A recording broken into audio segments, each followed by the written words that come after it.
Hello, this is a prepaid collect call from an inmate at the county jail. This call is subject to recording and monitoring. To accept charges, press 1. To refuse charges, press 2.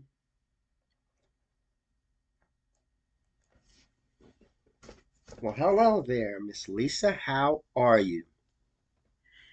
Oh no, I'm doing fine. So, life goes on.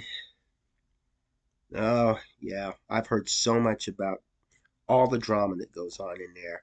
And I don't know what's worse, prison or jail, but no matter where you go, there's drama.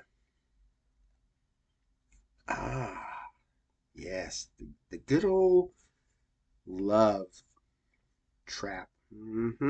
I know it well. Well, the problem with a lot of folks is they just don't know what love is. And it's not necessarily something we can blame on them. It's we need good family units. We need families that promote love, that teach love. They can learn it in their churches. They can learn it in their community. They can love it in their relationships. Love is out there, and it's not something. It's not like an instinct or something that we're born with the ability to know how to properly use it. And the best way to learn is through close personal relationships. And I'm thinking the first place is family. We just don't emphasize families as much as we should. And see that's it. Yeah, when a person is abused as a child, it's very hard to understand love. And I've spoken to a lot of people that are having issues with it. They don't love themselves enough, and they don't believe in their ability to make the right decision. And so they're looking for love outside of their own body. Yeah, yeah, and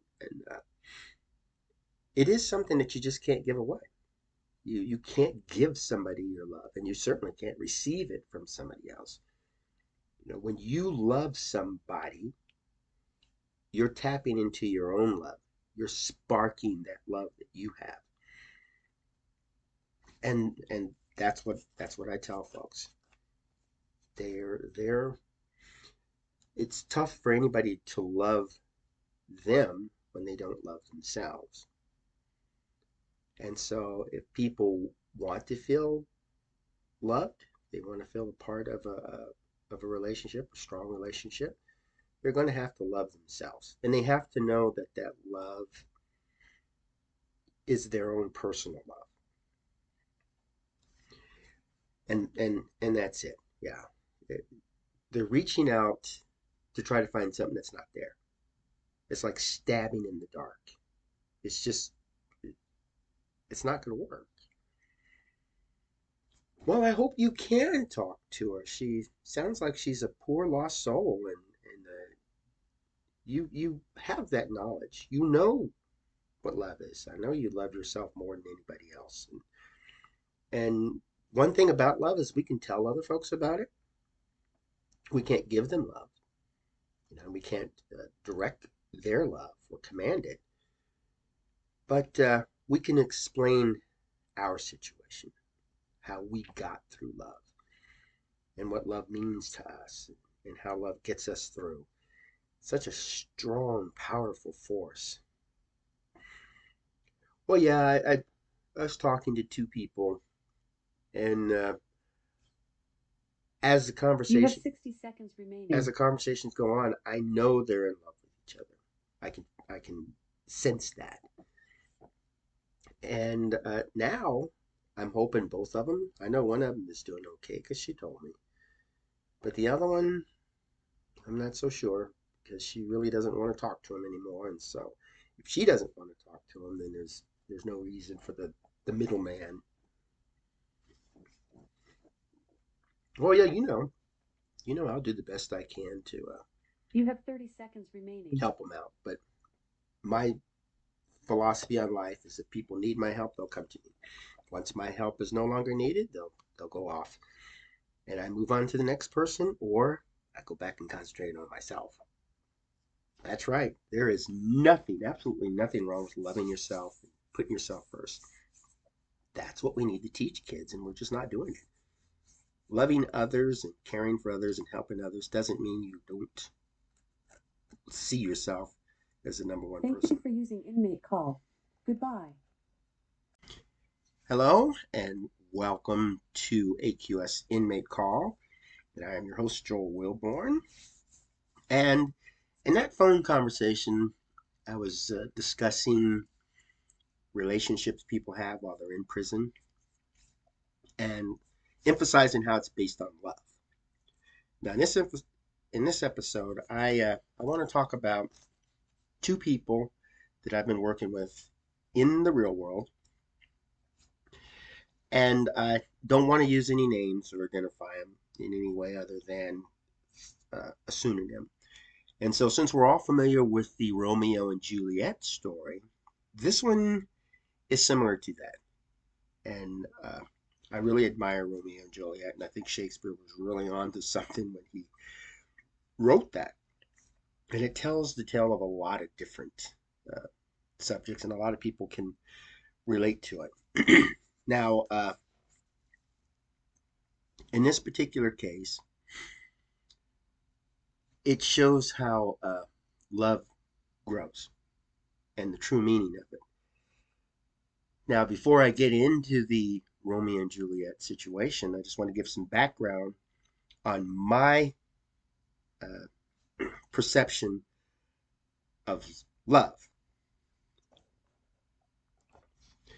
Now, love is an emotion, a very powerful emotion. It's not responsible for anything bad in your life.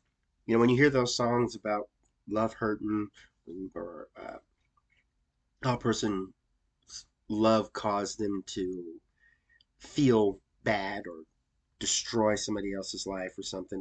Love doesn't force anybody or cause any harm. It's like those robot movies, I think, like Terminator was saying, where you can't harm another human being. A robot shouldn't harm a person. Love doesn't hurt you. It is a force that keeps you alive, that protects you, that comforts you in the times of sorrow. It doesn't force you to do anything that you don't want to do. As a matter of fact, it's your slave. You have the power to release love, lock it up, ignore it. It's dependent on you. It's under your control 100%. And so when you think of something good, anything in your life, anything in the world that's good, that's love. All good rolled up into one signifies love. And so if you go out and you meet somebody, usually the first thing that attracts us to a person is the appearance. And so if you see a person and you just think, wow, this person is just magnificent. I just like that look. I like the clothes. I like the way this person moves. And you initiate a conversation. If it develops into love, this person doesn't have to love you. Now, the definition of love for children, a parent is supposed to love the kids, but a kid does not have to love the parent. And so if we teach folks that the personal bond is necessary, but the stuff in our world is not, and you know, when you initiate that conversation and you just think, I am in love with this person, that person doesn't have to say I love you or to go beyond love and do affection. It's just something that you want in your life. You want this love. And that person's everything about that person that you can think of triggers that love within you. So the love that you're in control, you're letting it go out. You're letting it roam free. And you can go home and sit on the bed and just think, wow, what a wonderful feeling. What a wonderful connection I have there. And that love is with you. If you were born with it, you'll die with it. You'll live with it. And tapping into it like that, kind of compare it to a drug. People who feel down and out and want to just kind of escape the world, they'll go out and take a drug and then their mind just goes bonkers. Well, love has the power of taking over your mind. If you let it loose, it can just fill you with such joy, which is another emotion. It's not love, but it triggers other things. So love is independent, it's by itself, but it can trigger things. It can trigger anger, it can trigger jealousy, it can trigger hate. But love itself is not dangerous. And so when you let it loose, you feel fantastic. And that's a feeling you can have any day of your life, at any moment. The only reason you wouldn't feel that way is if you suppress the love. And there could be various reasons that you do that. If jealousy causes you to repress it, or of anger, or of sadness, depression. But love can trigger enough emotion, and it could be a combination of them, to overcome some of these negative things that pop into your mind. That's the power of love. And when we teach our kids that somebody on the outside has to love us, then that shows that the people who love us are triggering their own love and they feel great and they're happy around us. And we can show them that we want to help you trigger that love. That's okay. That's what we want. And the parents should always work to trigger the love within their children. That's how they teach them love. If the kids look back at them and say, you leave me alone a lot, or you don't come to my games, you're never around, um, things like that teach kids the true meaning of love. That's why parents have to love their kids, because that's where our first training comes from. We're not given an instinct of how to use love. Parents teach us that, and parents need to love us as children. So when somebody goes out, finds somebody, loves this person, and then the person doesn't love them back and leaves, that doesn't mean the love is gone. It just means that trigger is no longer effective. But you can find other triggers. You can think back on the good times you had. You can read a letter or a text message, email from this person, look at pictures, and it can trigger that love. And people who commit suicide, I'm thinking they just don't love themselves. They haven't found anything to trigger that love. So in order for you to be happy, find what triggers that and live off of that. You know, I'm an introvert. I don't really like being around other people. But when I am, I like to find triggers. It's a game for me. What person out there will trigger that love within me? What can I do? What can I say? Where can I go to get this?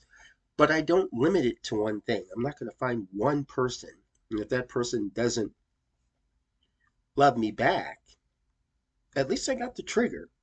At least I got the most important thing. That love within me was just stirred. Something popped it out, and it was that other person. And even though the person moves away, dies, goes to prison, something that just changes the dynamics of the relationship, the love is still there.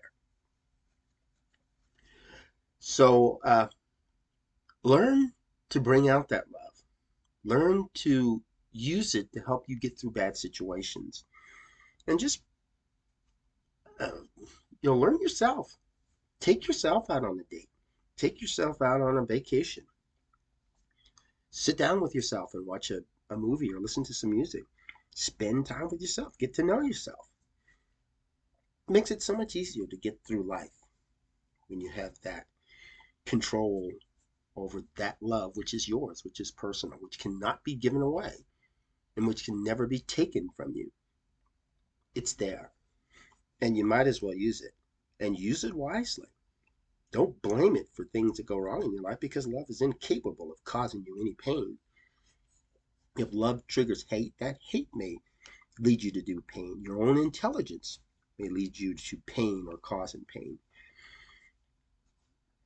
Now, with that said, we have Romeo and Juliet. These two people are in prison. They fell in love with each other. Both of them had troubled childhood where they didn't really learn the true meaning of love. So they're reaching out to other folks, reaching out to other things to love. And they feel that they need to get love from other people, which is impossible. But that was the way they were raised. Other people can make them feel love and help them to feel better about themselves. And that's not the case. Nobody can bring happiness to your life but you. Nobody can bring joy, sadness, anger, depression. You. Only you can do that. So if you're sad and depressed, don't blame anybody but yourself. But that doesn't mean you have to kill yourself. It just means that that love is not being triggered, and something needs to trigger it. In my case, I can just trigger it on my own. I could sit and listen to a really nice song, and I can feel that love just popping out. I can think about a past relationship. I can think about a current relationship. I can think about my family. I just look at things. It's just like a actress in a movie that cries on cue because she's thinking of something sad. And these two, Romeo and Juliet, didn't have that ability. But they were able to tap into it by talking to each other and sharing feelings. And so that right there showed them that there was love within them and they enjoyed it. They really had a good time. But the Department of Corrections thought, no, you guys are locked up. You don't need to feel love. Why they do that, I don't know. Two people who are in love, it's better than them sneaking off and getting cocaine. It's better than them going to the pharmacy or the medical team and getting drugs or bringing in some kind of illegal drug or substance that they think will help them out. Love is all they need. And the DOC is stopping it by blocking them. So since they didn't allow them to talk to each other, they figured, let's get married. But Romeo, didn't want to make that lifetime commitment. And Juliet just loved that love. She felt that love. And she wanted it to continue. And she thought by being with this person, it was the only way to do that. So what happened was she started feeling a little bit depressed because she wasn't sure how to tap into the love. And we figured out a way to get them to talk again. And the love was coming back. And then when they were rediscovered, she just felt terrible. All my life is over. This is not going to work. And so she was feeling sad and depressed, not, once again, tapping into the love that's within her. Well, she finds out, and this is one of the things the DOC did that was nice. They politely let her know that this Romeo guy she was in love with was seeing somebody else, and they had proof of it. As a matter of fact, it was a staff member, a counselor. Public, very public. And so she's kind of suspected it, but she calls me up, she tells me what happened, and she says, I accepted this now. I kind of suspected he was doing something like that. Now I know it's time to move on. And I reminded her, I said, you love yourself. Juliet loves Juliet more than anybody in the world. Juliet now knows that she can survive without external force. If Juliet was stranded on an island, Juliet could still love Juliet and still feel that happiness and still have a good long life. And I think people who love themselves greatly can live to be 100. So with Juliet, we were talking, She says, yes, I know I love me. I know what it means. And I said, good, you'll get through this because you don't need Romeo. You need Juliet. Absolutely, 100%, you cannot survive without Juliet. And she says, yeah, I think I'll work on that. And I said, when you do your meditations, just think about the things that you love and just trigger it. Get control of it. She says she's not ready to get back into another relationship. She just wants to sit back, which means that during this dry spell where she thought she needed somebody else, she can learn Juliet. She can spend time with Juliet, talk to Juliet, take care of Juliet. And that will help her get through. The DLC should not block people from loving. They should encourage it. They should show people the meaning of love and the effects it can have and how it can help folks get through. If talking to somebody triggers that, don't block it. But when the person breaks up, that's when the counselor can come in and say, let's talk about love. It's important. And not too many people are talking about that. I hope you and your family, your loved ones, talk about love. Show that everybody has it and everybody can draw strength from it. And that love is nothing to be afraid of. I can't tell you how many times I've heard I'm afraid to fall in love. I'm afraid to give my heart to somebody else. Well, give it to yourself. Keep it. Hold on to it. Cherish it. Nobody can take it from you and you can't give it to anybody else. The DLC can stop external stuff, but they can't stop that love. You just need to know it's there and you need to know how to tap into it. And the only person who can do that is you. Talk to your family and friends about that. Work on exercises that can help strengthen the love. Let people know that love survives anything and can help you out of can pull you out of any sadness in your life.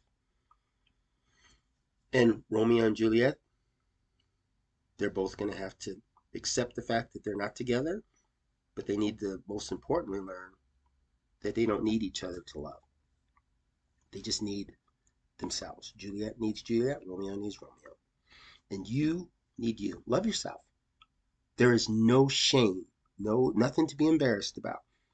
And you shouldn't mock anybody who loves themselves. It's not conceitment, it's not narcissism. It's survival. It's happiness. It's joy. It's getting through the day. These are things that love can trigger and can promote and feed on. It shouldn't be something mocked. Well, thanks for tuning in, and I hope you go out and have a marvelous day and make stunning memories for tomorrow.